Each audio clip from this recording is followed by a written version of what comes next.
Coopers in Auburn. We are a no-kill shelter. We're licensed with the state, and we are a 501c3. So, we will take you for a tour.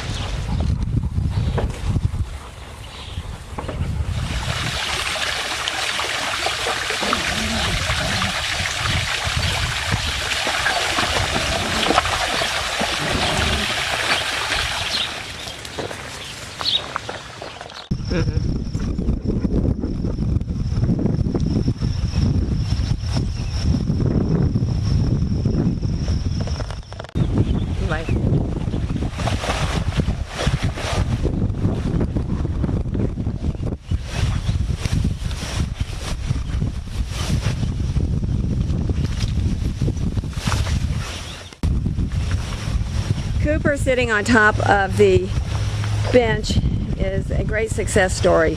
When we get back to the house, I'll show you the original pictures of Cooper. He was one of 11 starving puppies, 6 of whom died. He was one of the survivors, and it took us months to get him healthy.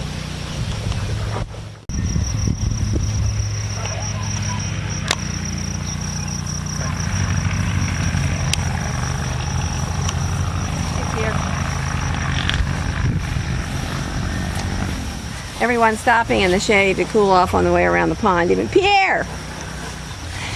he hears real high-pitched noises. We don't allow any dog aggression here, and dogs are taught from as soon as they arrive that a new dog is our guest. And we do not expect a new dog to be the one that follows all the rules and makes everyone happy. I try and explain to new adopters when they have other dogs that it's best if their dogs treat the new dog with respect and give him time.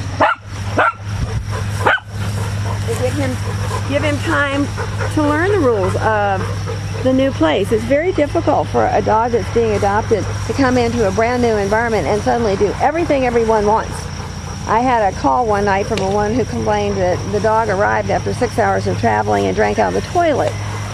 My first thought was, well, close the lid, but I explained that he had probably been in the car for such a long time and maybe her water bowl was not adequate. Needless to say, that adoption did not work out.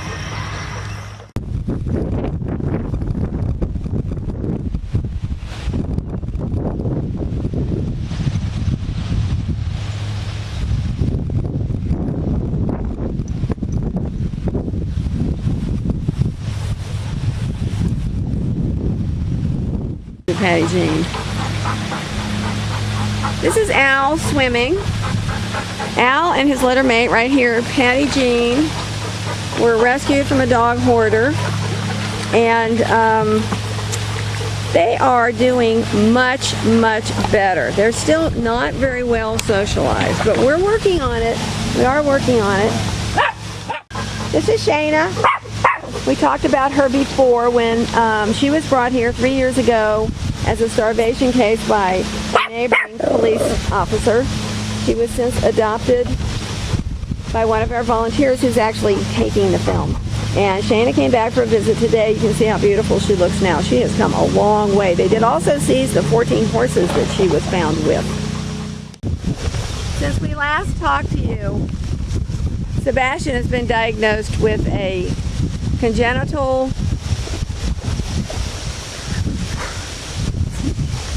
illness. Only 5 dogs in the United States have been diagnosed with it. 4 giant schnauzers. One is now a St. Bernard. And it's under his nose. There's a pink spot and it hemorrhages. And it has hemorrhaged twice now. And when it does, it's like a fire hose of blood. It's horrible, and I have to race him in with my flashers on to the emergency vet clinic. It's always in the evening, and they've had to do immediate surgery on him. So far, he's been holding his own really well. This is Pierre. I very rarely get what I call foo-foo dogs.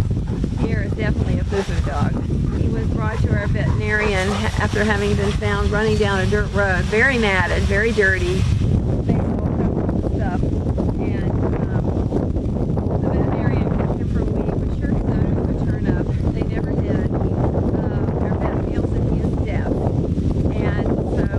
Over to Scars, and we've gotten him groomed.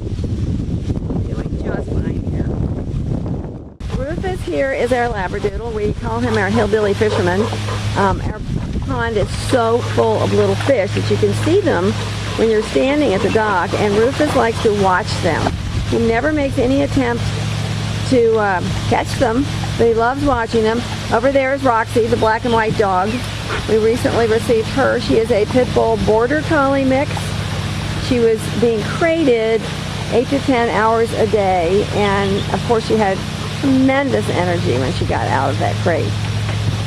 So far I have not had any applications on her, and she is a beautiful dog, a very nice dog. This is Max in the water.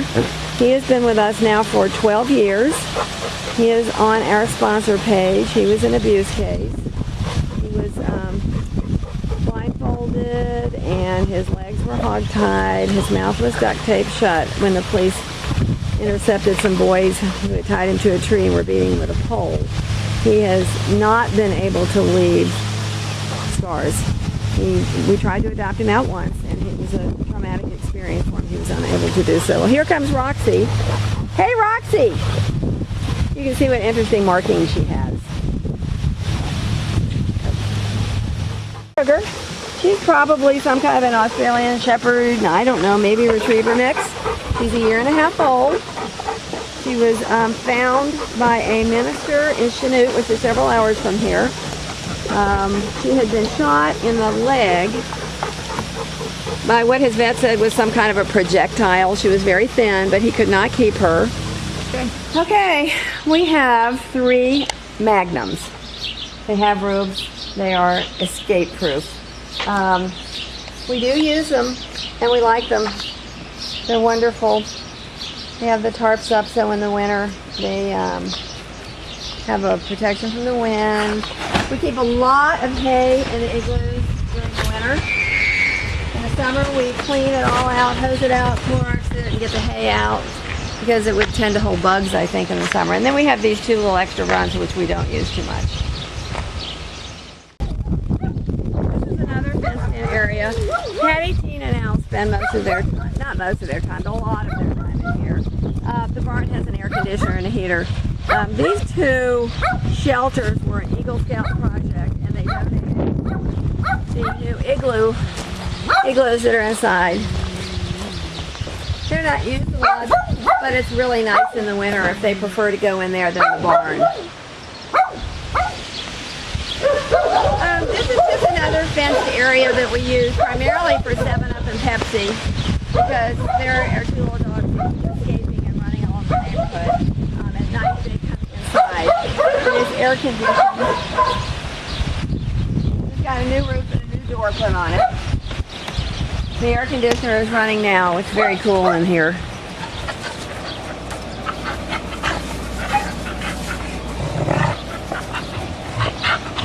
The scenery is good. They have the small pond to look at, and they also have their own little swimming pool over here, which we can fill with fresh water.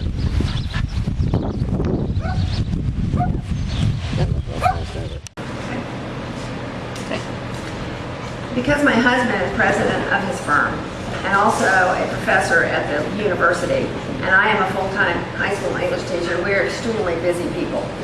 And as a result, we do have 2 kennel workers that are here during the day. And until one of us can retire, which is not looking too good in the future, we'll continue to have people here who exercise the dogs. I think it's critical that we have people here during the day and the dogs get lots and lots of exercise. I am constantly asked, how do you have 50 dogs and no fights? Well, we do have occasional skirmishes, that's for sure. We have fortunately never lost a dog to a dog fight. I attribute most of that to the fact that they get enough exercise. I think if people say, well, I take my dog for 2 walks a day, and I wonder, is that 5 minutes, is that 10 minutes? They have to run, and they have to run a lot, unless they're a small dog. So I think that's one of the reasons that we do as well as we do, and certainly that's been the case with Harry. Harry just has got to have a lot of room to exercise. He just never wears out, do you, Harry? Okay. You see, this is Alex. I jokingly tell people that I found him in the woods and brought him home, because everyone says, what is that? Is that a cat? Is it a dog? Is it a bear, a lamb, a sheep? Or is it a wild animal, a wombat? Poor Alex has been called everything in the book. We don't know what he is. He's probably got a little Pomeranian in him, maybe a little poodle. He seems to have kind of a curly sheepskin fur, a little turned up nose.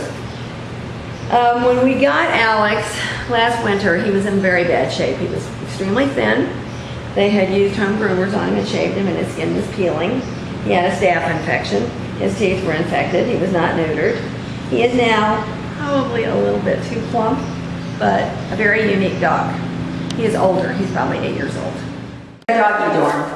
And we have 4 enclosed areas here, as you can see, with Kuranda beds, which are orthopedic beds. And then we have 3 indoor-outdoor runs that go out to the yard. It's air conditioned, it's heated, it's a wonderful place. So this is our bath, bathing area, and this is our cabinet for towels and bowls and various things. It's been a great addition. Summers in Kansas are extremely hot. All the dogs get into this doggy door, and on a hot day, you'll find them lying in here on the cool concrete. That is Cooper, our blonde pit bull mix. The one that we were telling you about that was the starvation case, one of the survivors of 11 puppies. And Roxy, of course, is next to him. This is Peppy. He's been a long-term dog here, probably 12 years. To the left is Jenny, the German Shorthair Pointer. Jenny is going to probably stay with us. She has Addison's disease, which is fatal if not treated. So she has to have a shot every 3 weeks, which is rather expensive, and a prednisone pill every night. And then, of course, there's Pierre in the background, Sugar on the sofa, Carly on the sofa, Cherokee, who is sleeping on the sofa in the corner. Oh, you've got to zoom. Has cancer. And he's been with us for about 12 or 13 years. He seems perfectly comfortable, and as long as he's comfortable and eating, he can just stay on the sofa. Chase is over there on the Kuranda bed. Chase has 2.5 legs, and he can still get around, but we carry him. We're carrying him most of the time. Okay. Because SCARS is a no-kill, free-roaming shelter on 50 acres, and we are also non-profit, we obviously get many phone calls. We are in an area where there's almost nowhere for animals to go unless it is a pound. So if you feel like giving your donation to us, we would greatly appreciate it. Our website is scarsusa.com, SCARSUSA.com, and it is a donation is tax deductible. Thank you very much.